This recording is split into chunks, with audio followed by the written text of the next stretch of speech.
हर महादेव, जय माता दी। बहुत बहुत स्वागत है आपका हमारे चैनल आसान ज्ञान में। देखिए, वीडियो को पहले ध्यानपूर्वक अंत तक देखिएगा, क्योंकि अगर इस वीडियो को आपने अंत तक नहीं देखा तो आप चर, स्थिर और द्विस्वभाव लग्न में क्या क्या करते हैं और यह लग्न का क्या महत्व है, यह आप नहीं सीख पाएंगे। मैं पूरे गारंटी के साथ कहता हूं कि अगर इस वीडियो को आप अंत तक देखते हैं तो आप एक ही वीडियो में समझ जाएंगे कि ये तीनों लग्न क्या होते हैं और इनमें क्या क्या चीज करना चाहिए और क्या क्या चीज नहीं करना चाहिए। पूरा रिसर्च करके बढ़िया तरीके से इसको आज के समय में कैसे यह इसको इम्प्लीमेंट किया जाएगा, ये सब डिटेल में हम लोग इस कक्षा में सीखेंगे। ध्यानपूर्वक इस वीडियो को अंत तक देखिएगा। सबसे पहले समझिए, 3 लग्न होते हैं, 12 राशियां होती है।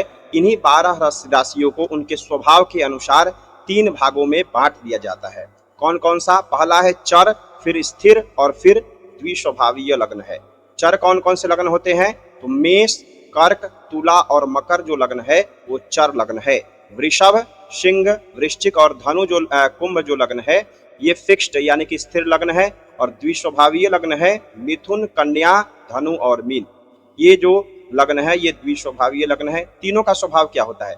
चर लग्न यानी कि मूवेबल यानी कि ये घूमते रहता है, और फिक्स्ड यानी कि ये स्थिर है यानी फिक्स्ड है, और ये डिबल यानी कि दोनों प्रकार से काम करता है द्विस्वभावीय लग्न। अब हम लोग आगे समझते हैं। यह वर्गीकरण मुख्यतः मुहूर्त शास्त्र में उपयोग होता है। इसका सिद्धांत है कि जिस कार्य का जैसा स्वभाव होता है वैसा ही लग्न चुनना चाहिए।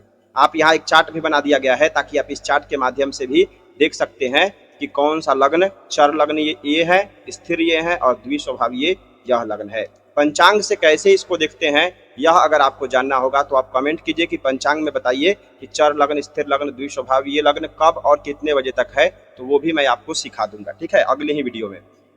पहले इसको समझिए, चर लग्न में क्या क्या करते हैं। तो चलायमान, चर लग्न का जो स्वभाव होता है चलायमान यानी कि वो घूमते फिरते रहता है। परिवर्तनशील यानी कि वो कभी भी परिवर्तन हो सकता है। जैसे मान लीजिए कोई कार्य कर रहे हैं, अगर वो परिवर्तनशील कार्य है तो उसमें चर लग्न देखते हैं। गति देने वाला यानी कि स्पीड देने वाला भी यह लग्न है। एक स्थान से दूसरे स्थान तक ले जाने वाला भी यही लग्न है। लॉजिक से समझते हैं, जिस प्रकार से बहता हुआ पानी एक जगह नहीं रुकता है, उसी प्रकार से चर लग्न में शुरू किया गया कार्य भी गतिशील होता है। ठीक है, वो आगे बढ़ते रहता है। चर लग्न में आखिर क्या क्या करना चाहिए? मन में सवाल आएगा कि चर लग्न में हमें क्या क्या करना चाहिए। तो यात्रा प्रारंभ करना चाहिए, यात्रा चर लग्न में ही करना चाहिए। वाहन खरीदना यानी किसी प्रकार का लोग कहते नहीं है थोड़ा सा वाहन खरीदने का मुहूर्त बताइए, तो अन्य मुहूर्त को देख करके नक्षत्र इत्यादि उसके बाद आपको चर लग्न देखना चाहिए। लोग कहते नहीं है कि कितने बजे से कितने बजे तक हम गाड़ी खरीद सकते हैं, इसका मुहूर्त बताइए। तो आप दिन में देख लेंगे कि चर लग्न कब पड़ रहा है, तो आप बता सकते हैं कि इस दिन भी वाहन खरीदा जा सकता है। ठीक है, इस समय में नौकरी ज्वाइन करने के लिए भी चर लग्न सबसे उत्तम होता है। व्यापार की शुरुआत भी चर लग्न में होती है। शुरुआत करने का अर्थ है कि कोई बिजनेस का पूजन इत्यादि आप स्थिर लग्न में ही कराएंगे, लेकिन अगर मान लीजिए आप उस काउंटर पर वो बैठने जा रहे हैं या उस कार्य को शुरू करने जा रहे हैं, तो उस समय आपको चर लग्न देखना चाहिए। नए घर छोड़ करके दूसरे घर में जाने के लिए लोग कहते नहीं है कि पंडित जी हम घर को शिफ्ट कर रहे हैं, तो घर की जो शिफ्टिंग कर रहे हैं उस समय भी आपको चर लग्न ही देखना चाहिए। विदेश यात्रा, कहीं पे यात्रा करना है, बाहर में भी जाना है विदेश यात्रा करने के लिए, तो उस समय भी चर लग्न देखना चाहिए। दवा या उपचार शुरू करना, कोई दवा शुरू कर रहे हैं या कोई मेडिसिन इत्यादि के लिए भी लोग पूछते हैं कि कब से लेना सही होगा। वैसे आज के समय में तो ये लोग पूछते नहीं हैं, लेकिन अगर पूछ रहे हैं तो वो भी चर लग्न में ही होता है। चुनाव का प्रचार प्रसार करना, हाँ, इलेक्शन के समय बहुत से लोग कहते हैं, नेताजी लोगों को सुनिएगा आसपास के, तो वो कहते हैं पंडित जी थोड़ा देख करके बताइए कि कब चुनाव प्रचार प्रसार हम प्रारंभ करें ताकि हमारा चुनाव में विजय हो। तो उसके लिए भी आपको चर लग्न ही देखना चाहिए। माल भेजना, नहीं होता है कि कोई सामान भेज रहे हैं, कोई बिजनेसमैन है या परिवहन का कार्य, जो ट्रेवल जो एजेंसी होता है, जो ट्रेवल एजेंसी का जो कार्य शुरू करते हैं, उनको भी चर लग्न में ही करना चाहिए। व्यापारिक दौरा यानी कि ट्रेवल के लिए, बिजनेस के लिए जो ट्रेवल कर रहे हैं उनके लिए भी चर लग्न बहुत उत्तम होता है। नया ऑफिस या नया दुकान प्रारंभ करना, काउंटर पर बैठना, नए दुकान की शुरुआत करना चर लग्न में करना चाहिए। कंपनी या स्टार्टअप लॉन्च करना, आज के समय में लोग कंपनी लॉन्च करते हैं, कोई स्टार्टअप लॉन्च करते हैं, तो पूछते हैं कौन सा समय सही है, तो आप चर लग्न देख करके बता सकते हैं कि यह समय बढ़िया है। ऑनलाइन व्यवसाय प्रारंभ करना, ऑनलाइन जो आज के समय में व्यवसाय बिजनेस इत्यादि हो गया है, उसको भी शुरू करने के लिए चर लग्न बहुत अच्छा होता है। वेबसाइट या मोबाइल ऐप लॉन्च करने के लिए भी चर लगन अच्छा है। यूट्यूब चैनल या डिजिटल प्लेटफॉर्म भी शुरू अगर करना है तो यह लगन उत्तम होता है। सोशल मीडिया या मार्केटिंग का कोई एजेंसी शुरू कर रहा है तो उसके लिए भी चर लगन बहुत उत्तम होता है, क्योंकि वो काम को आगे बढ़ाएगा। ठीक है। उसके बाद ई कॉमर्स का कोई वेबसाइट या कोई स्टोर अगर कोई बना रहे हैं तो उसके लिए भी अगर आपसे पूछा जा रहा है तो आप चर लगन देख करके बता सकते हैं। नई शाखा यानी कि कोई ब्रांच खोलना, कोई फ्रेंचाइजी लेना, ये सब भी अगर काम हो रहा है तो चर लगन में करना उत्तम होता है। स्थानांतरण यानी कि ट्रांसफर अगर नहीं कोई पूछता है पंडित जी हम ट्रांसफर कब ले, थोड़ा ट्रांसफर का समय देख करके बताइए, तो ट्रांसफर के लिए भी चर लगन बहुत उत्तम माना जाता है, क्योंकि इसमें कार्यभार को ग्रहण किया जाता है जिसको आगे भविष्य में बढ़ाना होता है।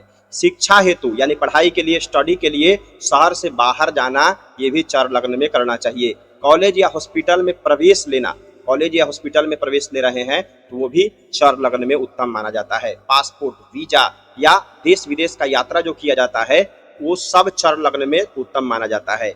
कुरियर डिलीवरी करना या लॉजिस्टिक का जो कोई बिजनेस शुरू कर रहा है तो चर लगन में करना अच्छा होता है। नई मशीन या वाहन को कार्य में लाना, जैसे मान लीजिए कोई मशीन किन करके लाया कोई व्यक्ति और कह रहा है पंडित जी इस मशीन को स्टार्ट करने का कोई मुहूर्त बताइए, तो मशीन को स्टार्ट करने का भी मुहूर्त चर लगन में ही उत्तम होता है। किसी उत्पाद या प्रोडक्ट को बाजार में लॉन्च जब करना होता है वो भी चर लगन में उत्तम बताया गया है। यानी कि इतने कार्यों को आप चर लगन में आज के समय से के अनुसार कैसे ये रिलेवेंट है, ये आपको पुस्तकों में ये सब कुछ नहीं मिलेगा।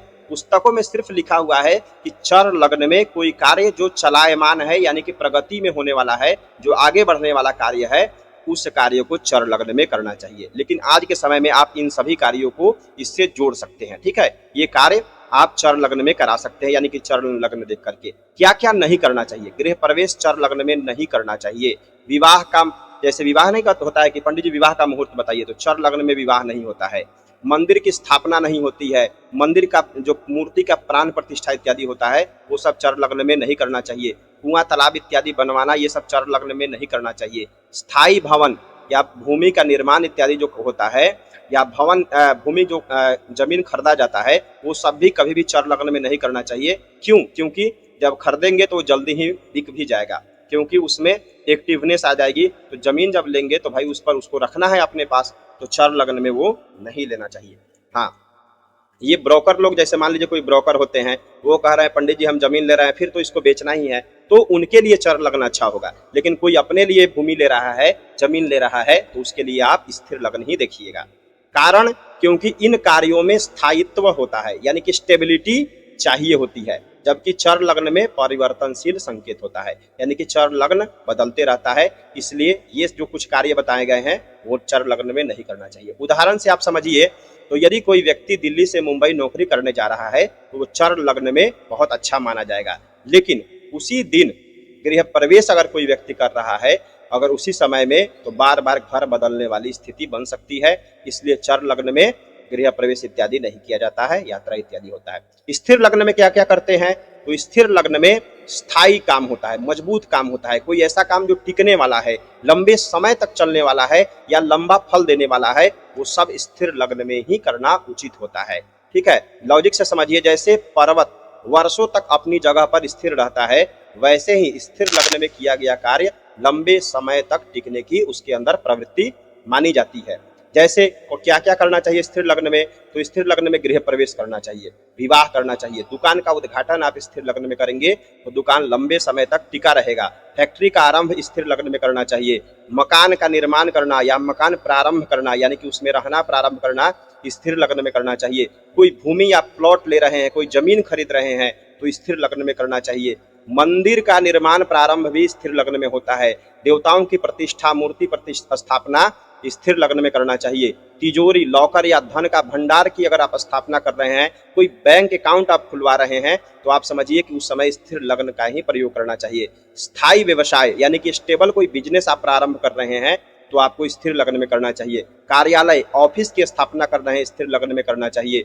गोदाम या वेयर हाउस अगर बनवा रहे हैं तो स्थिर लग्न में। विद्यालय, महाविद्यालय या कोई शिक्षण संस्थान खोल रहे हैं तो स्थिर लग्न में। अस्पताल बनवाना, क्लिनिक बनवाना या कोई चिकित्सा केंद्र की स्थापना कर रहे हैं तो स्थिर लग्न में। उद्योग अगर खोल रहे हैं, कोई बड़ा कारखाना लगवा रहे हैं तो स्थिर लग्न में। बैंक खाता खोलना, ट्रस्ट करना या कोई ट्रस्ट या निजी कोई संपत्ति इत्यादि लेना, अस्थाई निधि की स्थापना कर रहे हैं तो स्थिर लग्न। दीर्घकालिक निवेश यानी कि लॉन्ग टर्म जो इन्वेस्टमेंट होता है उसकी भी शुरुआत स्थिर लग्न में करनी चाहिए। कृषि, बागवानी या वृक्षारोपण भी स्थिर लग्न में करना चाहिए। कुआं, तालाब इत्यादि बनवाना, आश्रम, धर्मशाला बनवाना, कोई सार्वजनिक भवन का निर्माण करवाना, कंपनी या पंजीकरण ये या कोई स्थायी स्थापना करना, स्टेबल कोई चीज की स्थापना कर रहे हैं तो आपको स्थिर लग्न देखना चाहिए। महत्वपूर्ण दस्तावेजों एवं अभिलेखों का स्थायी संरक्षण करना भी स्थिर लग्न में ही उत्तम माना जाता है। परिवार या संस्था से सभी नियमों का निर्धारण करना, यानी कि परिवार या संस्था के स्थायी नियमों का निर्धारण करना। ये थोड़ा सा हिंदी थोड़ा जटिल हो गया है, अगर आप कमेंट करेंगे तो मैं इसको इंग्लिश में भी थोड़ा सा एक्सप्लेन करके इसको बताने का प्रयास करूंगा। परिवार या संस्था के स्थायी नियमों का निर्धारण, यानी कि कोई नियम लग रहा है, परिवार में कोई नियम लेकर के आ रहे हैं, कोई संस्था में नियम लेकर आ रहे हैं परिवर्तन के लिए, तो आप प्रयास कीजिए कि स्थिर लग्न हो तो ज्यादा उत्तम होता है। क्या क्या नहीं करना चाहिए स्थिर लग्न में? यात्रा कभी नहीं करना चाहिए, विदेश नहीं जाना चाहिए स्थिर लग्न में, क्योंकि जाएंगे तो वहीं रह जाएंगे, आने का मन नहीं करेगा। जल्दी परिणाम वाले, यानी कि जो क्विक रिजल्ट जो है नहीं होता है कोई कार्य में, तो क्विक रिजल्ट वाले कार्य आपको स्थिर लग्न में नहीं करनी चाहिए। आपातकालीन यानी कि इमरजेंसी वाला कोई कार्य स्थिर लग्न में नहीं करना चाहिए। कारण क्या है? स्थिर लग्न गति को कम कर देता है। यदि आप दुकान खोल रहे हैं तो स्थिर लग्न श्रेष्ठ होता है, उदाहरण से समझिए। लेकिन उसी समय ट्रेन अगर पकड़ रहे हैं तो विलंब या रुकावट की आशंका मानी जाती है। ठीक है, तो स्थिर लग्न में ये सब कार्य नहीं करना चाहिए और जो ऊपर बताए हैं वो सब कार्य करना चाहिए। अब समझिए द्विस्वभावीय लग्न क्या होता है। तो इन लग्नों को द्विस्वभावीय लग्न कहा जाता है। इनका स्वभाव क्या होता है, यानी कि बीच की परिस्थिति वाला यह लग्न होता है, लचीला लग्न होता है, मिश्रित परिणाम यानी कि मिक्स्ड रिजल्ट जो जिसको कहते हैं वह देने वाला होता है। लॉजिक से समझे तो जैसे बांस हवा के साथ झुक जाता है, वैसे ही द्विस्वभावीय लग्न परिस्थितियों के अनुसार स्वयं को ढालने की क्षमता दर्शाता है। बांस हवा के साथ झुकेगा तो फिर जब हवा खत्म हो जाएगा तो वो सीधा हो जाएगा। उसी प्रकार से द्विस्वभावीय लग्न का स्वभाव होता है। इसमें क्या क्या करना चाहिए? शिक्षा प्रारंभ करना चाहिए, क्योंकि एजुकेशन स्टेबल नहीं होता है। कभी बहुत अच्छा पढ़ाई का मन होगा, कभी बहुत पढ़ लेंगे, कभी कम पढ़ेंगे। तो शिक्षा का जो प्रारंभ है, यानी कि स्टडी को स्टार्ट करने का जो समय है वो द्विस्वभावीय लग्न में करना चाहिए। विद्या आरंभ द्विस्वभावीय लग्न में। पुस्तक का लेखन भी आपको इसी लग्न में करना चाहिए। कोई कॉन्ट्रैक्ट ले रहे हैं तो इस लग्न में लेंगे। व्यापारिक समझौता यानी कोई सेटलमेंट करने जा रहे हैं आप किसी के साथ, तो उस समय आप द्विस्वभावीय लग्न देख करके जाइए। परीक्षा में द्विस्वभावीय लग्न, इंटरव्यू में द्विस्वभावीय लग्न होता है। शोध कार्य, कोई शोध कार्य कर रहे हैं, कोई रिसर्च कर रहे हैं तो द्विस्वभावीय लग्न में होगा।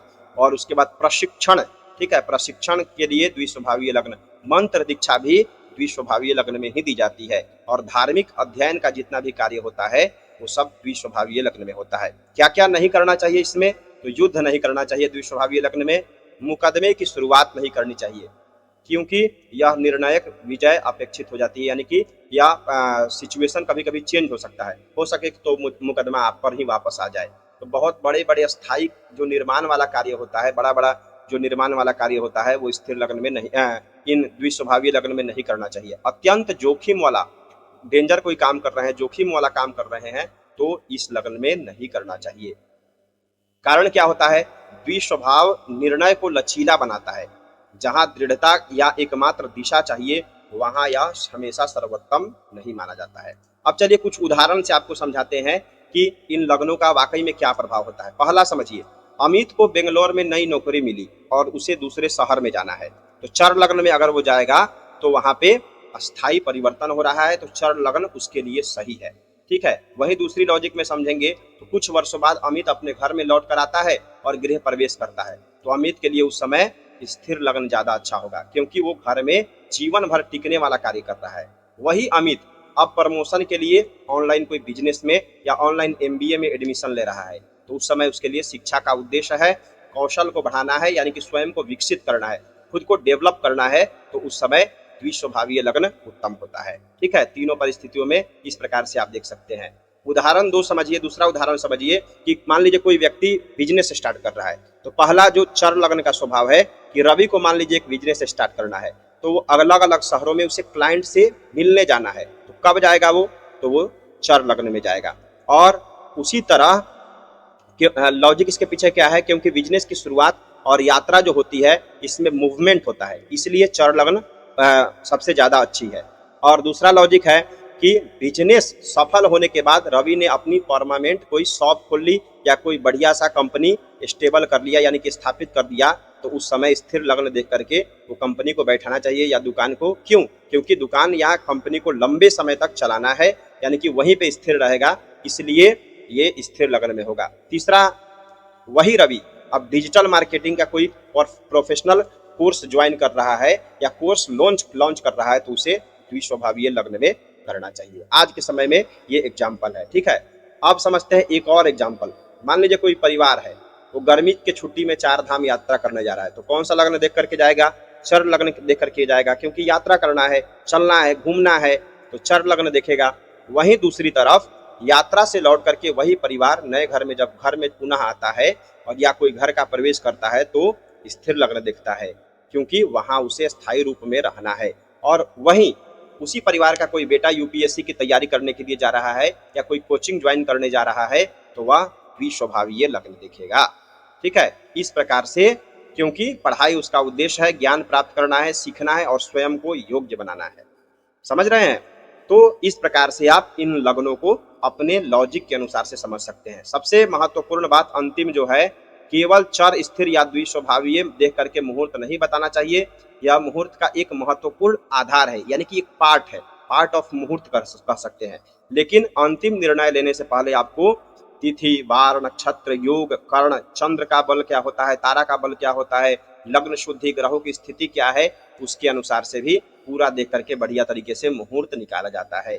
तो अगर आप भी चाहते हैं किसी प्रकार का मुहूर्त हमसे निकलवाना, तो इस नंबर पर आप व्हाट्सएप कर सकते हैं, हमसे संपर्क कर सकते हैं। और अगर आप इसी प्रकार से बढ़िया तरीके से पंचांग का ज्ञान लेना चाहते हैं, किसी प्रकार का कर्मकांड सीखना चाहते हैं, तब भी आप हमसे इस नंबर पर संपर्क कर सकते हैं। विधिवत तरीके से आपको पंचांग मुहूर्त देखना सिखाया जाएगा। याद रखने का सूत्र समझ लीजिए, मूव करना यानी कि घूमना चर लग्न, परमानेंट बनना स्थिर लग्न में परमानेंट कार्य होता है, लर्न एंड एडेप्ट करना सीखना और उसको ग्रहण करके फिर आगे बढ़ना, ये द्विस्वभावीय लग्न का प्रभाव होता है। तो याद करने का ये शानदार सूत्र है। इस कक्षा में इतना ही। वीडियो पसंद आया तो लाइक कीजिए और एक प्यारा सा कमेंट कीजिए कि आपको यह समझ में आया कि नहीं आया होगा तो मैं पुनः समझाने का प्रयास करूंगा किसी अन्य वीडियो में। और आप प्यारा सा कमेंट कीजिए कि आप हमको बता दीजिए कि लग्न कैसे देखते हैं, कि कौन सा लग्न कितने बजे तक है, किस तिथि में, किस तारीख को, तो इस पर भी जल्द वीडियो आएगा। आज की वीडियो में इतना ही। ऐसे ही वीडियो से जुड़े रहिए, देखते रहिए और आगे बढ़ते रहिए, सीखते रहिए। इतना धैर्य और प्रेम से संपूर्ण वीडियो को देखने के लिए आपका बहुत बहुत धन्यवाद। हर हर महादेव, जय माता दी।